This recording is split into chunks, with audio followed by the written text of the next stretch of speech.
Oh yeah, so I lost my train of thought, but it started with me talking about Ghost Hunters and War of the Worlds, as in these are works of pure fiction, but everything on TV, everything on the radio is pure fiction. The news is pure fiction. There are continuity errors. I am already feeling overwhelmed just thinking about these topics, but I will get into them slowly when I feel up to it. And I'm going to focus on how those two things, Ghost Hunters and War of the Worlds, are a great example of people becoming so brainwashed into thinking that whatever is on the media is completely 100% real and legit. It's just from the conditioning and programming. But, well, that's it. I guess I will try and get into the things. In some parts of the USA, there will be events that are said to happen in a particular state. Let's say that there is a big media event in Oklahoma, some kind of a media circus revolving around one alleged crazy person that has a cult of his friends, and they're playing war games and they're waving guns and yelling that they're going to take over the world, for instance.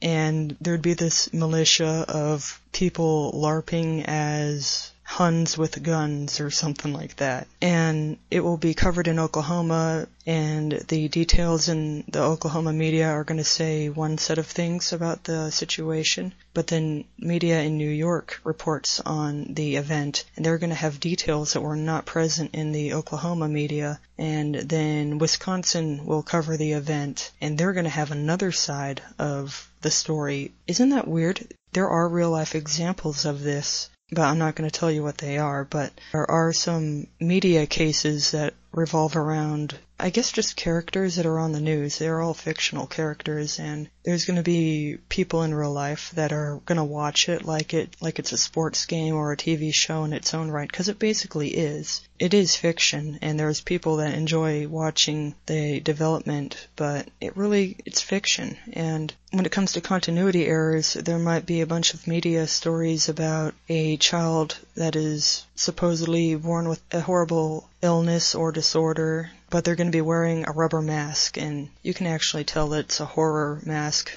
not a Halloween mask, but like a horror movie special effect, top of the line thing.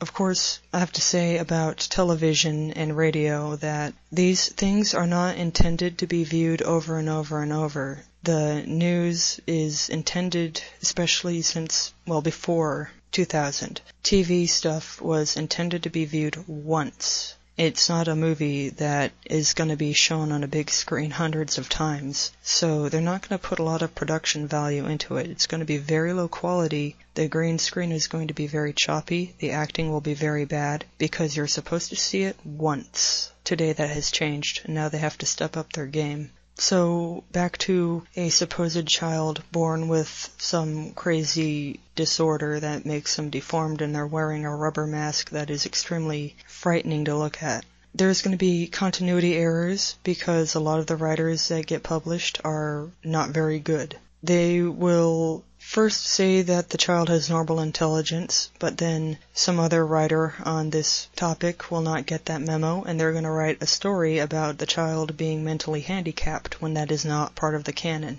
There are going to be continuity errors because dozens of disconnected writers are going to be writing pieces for a person that doesn't exist. And radios are infamous for having these scenarios like there are companies that write scripts to be played on the radio about some crazy person freaking out, and it's going to be recorded and played on various stations, but they're going to tell you it's real, or maybe they won't tell you it's real. They're just going to say, here is a crazy lady having a freak out, and it's funny. That's all they're going to say. It's no different from a sketch on some variety show. It's all fiction, and it's not talked about very often, but sometimes people will bring it up.